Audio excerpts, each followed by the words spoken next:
Alors aujourd'hui, on va parler de la différence entre l'empathie, la sympathie et la compassion.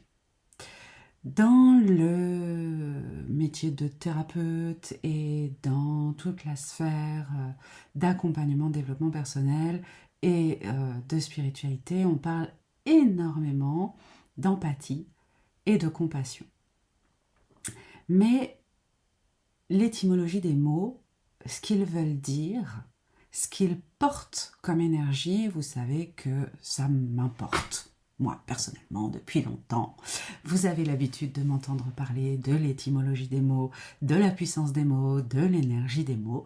Eh bien, je me suis intéressée à l'énergie de ces mots-là parce que lorsqu'on fait un métier d'aide, qu'on accompagne des gens, qu'on évolue dans le métier de la spiritualité ou dans le milieu de la spiritualité sans forcément être dans un métier de spiritualité, ou qu'en tout cas on a en soi ce petit syndrome de sauveur, cette envie d'accompagner, d'évoluer, de grandir, de faire aussi grandir les autres, aider les autres, partager ce qu'on ressent, ce qu'on voit, ce qu'on comprend, et pouvoir le partager correctement avec les autres, eh bien, je pense qu'il faut comprendre quel positionnement on doit avoir.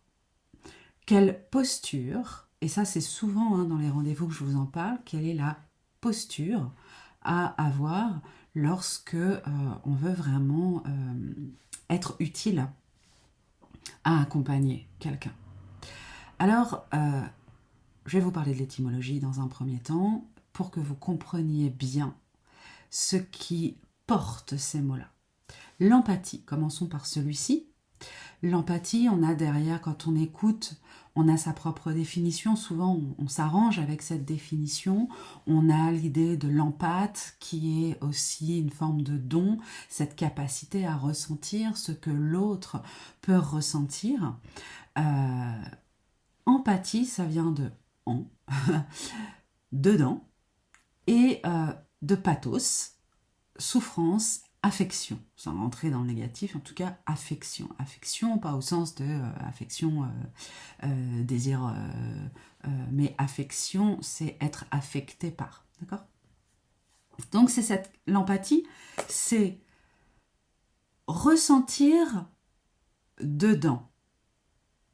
Mais ressentir dedans ce que l'autre peut ressentir dedans lui aussi. C'est-à-dire, c'est une capacité à se mettre à la place de l'autre et à comprendre ce qu'il ressent.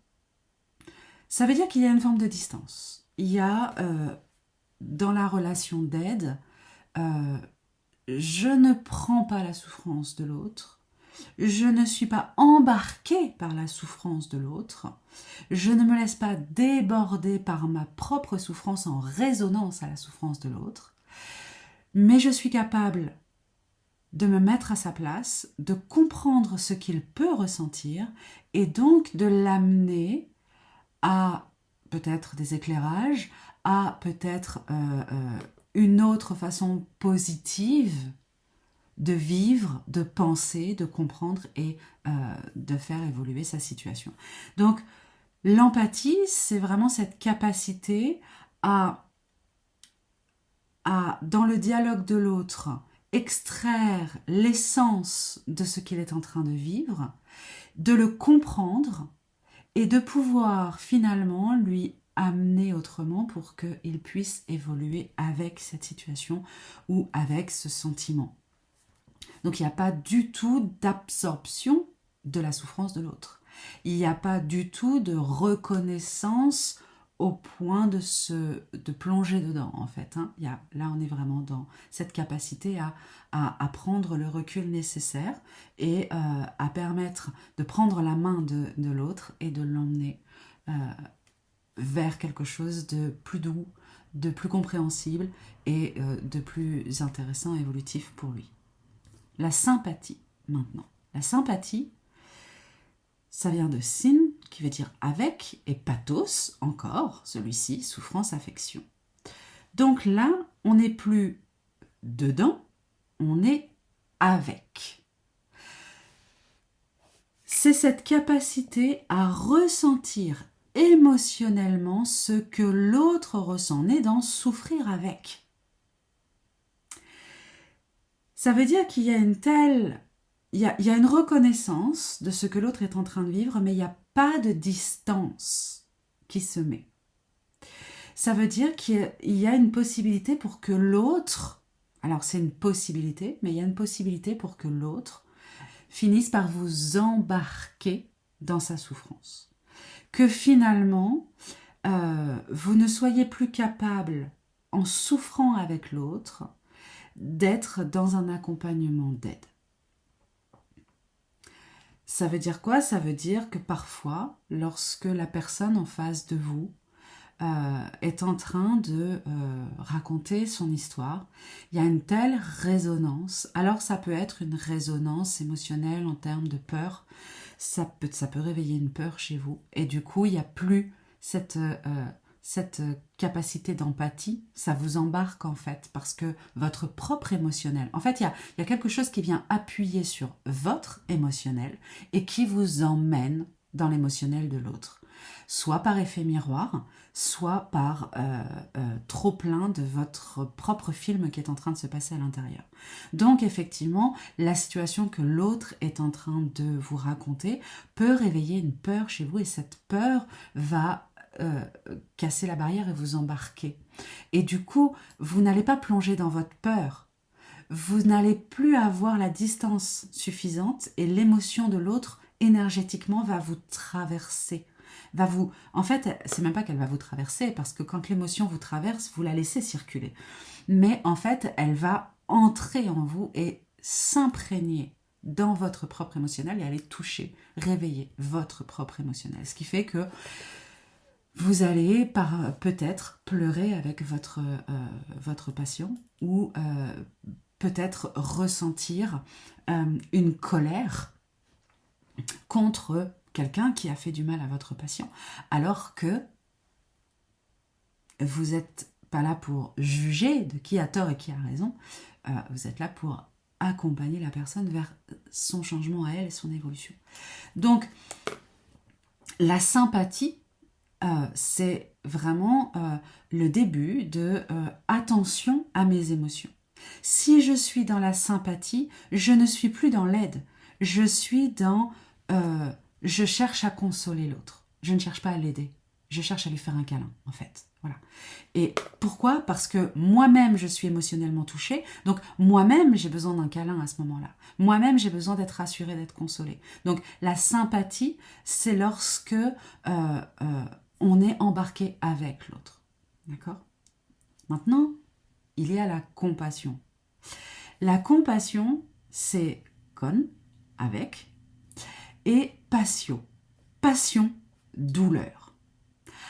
Avec passion. Je suis là pour le coup dans la passion de l'autre, en passion moi-même avec l'autre. Je vis totalement et pleinement. Donc là, je suis complètement embarquée. Alors vous allez me dire, ah mais non, quand on est dans la compassion, normalement, on dit, ah mais je compatis. Il y a vraiment une forme de distance. Eh bien, c'est une croyance.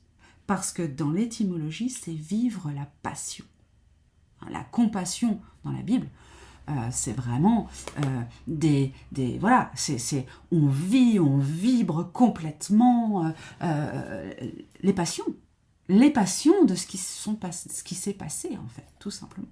Donc il y a vraiment une ferveur, il y a quelque chose de très fort, de très puissant qui s'exprime dans la compassion. Alors peut-être que ça vous bouscule un peu, mais étymologiquement c'est ça que ça veut dire. Donc forcément, si vous êtes complètement embarqué dans votre émotion, complètement dans la passion avec l'autre, vous n'êtes plus du tout dans une situation d'aide. Là, pour le coup, plus du tout. Et qu'est-ce qui se passe? Il se passe que lorsque votre patient sort de la séance, alors je dis patient, mais ça peut être votre ami, hein, lorsque la personne sort, eh bien, vous êtes encore touché, vous y pensez encore, vous êtes encore dans ce film-là. Vous vivez émotionnellement encore, sans être capable de mettre le détachement nécessaire, en fait. Donc vraiment, quand vous avez envie d'aider, Alors, soit professionnellement, parce que là je vous ai parlé professionnellement, mais même avec votre famille, un ami, vos enfants, vous comprenez bien que en termes d'énergie au niveau étymologique, la position juste, c'est la position de l'empathie. Vous pouvez être dans la sympathie avec des amis, souffrir avec eux, mais il y a un parti pris qui se fait. Donc vous allez consoler. Mais une fois que vous avez consolé, revenez dans une position empathique qui va vous permettre d'aider si l'autre vous le demande et s'il en a besoin. Et donc de revenir dans l'empathie. Mais surtout, ne vous laissez pas embarquer par la compassion. Voilà. C'était vraiment juste pour vous faire un point sur des énergies, et qui sont des énergies qu'on retrouve souvent, parce que on croit que parce que on accompagne le mouvement énergétique de pleurer avec l'autre, de vibrer avec l'autre, on pense qu'on est en train de le libérer d'une part de sa souffrance. Et je ne vais pas vous mentir, j'ai longtemps cru ça aussi. Mais en fait, non, c'est simplement qu'on est soi-même affecté. Et lorsqu'on est affecté, eh bien, on ne vibre plus la même chose. On ne vibre plus la capacité à tendre la main à l'autre. Alors, ça ne veut pas dire que c'est négatif, mais simplement, quel est votre positionnement par rapport à ça? C'est-à-dire, est-ce que vous êtes là pour ressentir avec l'autre, faire un gros câlin et juste ça? Ou est-ce que votre désir, c'est vraiment de pouvoir avoir la distance suffisante pour apporter un autre éclairage, un autre regard, une autre façon de voir les choses sur ce que la personne est en train de vivre? Il n'y a pas de mal à être dans la sympathie, ni même à être dans la compassion. Vous avez le droit d'être à fond. Vous savez, quand le moment, alors c'est peut-être très personnel, alors la fille elle parle pour tout le monde, quoi, elle s'y croit, mais c'est très personnel. Mais par exemple un enterrement, moi vous m'emmenez à un enterrement de quelqu'un que je connais pas, vous pouvez être sûr, je suis une fontaine et je pleure pour tout le monde et c'est terrible et je me fais des films de ouf de oh si ça m'arrivait, oh moi si c'était mon mari, oh si c'était, je suis passée la dernière fois, j'allais chez mon ostéopathe, je suis passée dans la rue, il a fallu que je ralentisse parce qu'il y avait un monsieur tout seul devant un corbillard et tout le monde derrière de l'autre côté. Et il y avait ce monsieur seul qui était dans une tristesse terrible. Et puis ce corbillard, je pense qu'il enterrait sa femme. Et le simple fait, il pleurait pas ni rien, mais le simple fait de voir cette scène, moi ça y est, j'avais les larmes aux yeux, j'étais toute chamboulée, et j'avais la respiration qui était oh c'est terrible, oh là là, et c'est très beau, et c'est fou, et c'est bon, je me suis fait tous les films du monde. J'étais complètement embarquée finalement par mon émotion. J'étais pas dans on va dire oui, j'étais compatissante, mais j'étais dans une passion qui m'appartient finalement. C'est-à-dire que la compassion, c'est vibrer sa propre passion avec quelqu'un qui vit une émotion similaire, mais les deux sont pas les mêmes. Ils se rejoignent, mais ils se rejoignent pas en fait. Voilà, ils se rejoignent, mais ils se rejoignent pas. C'est très clair ce que je suis en train de raconter. Mais je pense que vous avez compris ce que je voulais dire. Il n'y a pas de mal à ça non plus. Parce que ça peut être salutaire pour vous à ce moment-là de vraiment vibrer parce qu'il y a une forme de libération à vivre cette émotion aussi forte grâce à celui qui est en train de vivre lui aussi une émotion forte. Et ça peut aussi apporter à l'autre un soutien finalement de voir qu'il y a une passion qui se vit avec lui, il se sent moins seul. Maintenant, ça peut être libérateur dans certains sens, ça peut être nourrissant dans d'autres sens, donc ça peut être dangereux si vous vivez la colère et que vous vous montez la colère en épingle. Ouais, c'est un gros nul, oui, t'as raison, c'est un gros nul, et puis il aurait pas dû faire ça, et puis elle aurait pas dû dire ça, et puis... Bon, vous voyez bien que là, il y a une escalade de colère qui monte, qui monte, qui monte. Je suis pas sûre que ça aide à faire évoluer l'émotionnel de base de la personne qui est venue vous voir. Je peux me tromper, mais je suis pas sûre. Donc, il n'y a pas de mal à ça, mais à voir comment est-ce que ça peut être vraiment efficace dans une relation d'aide.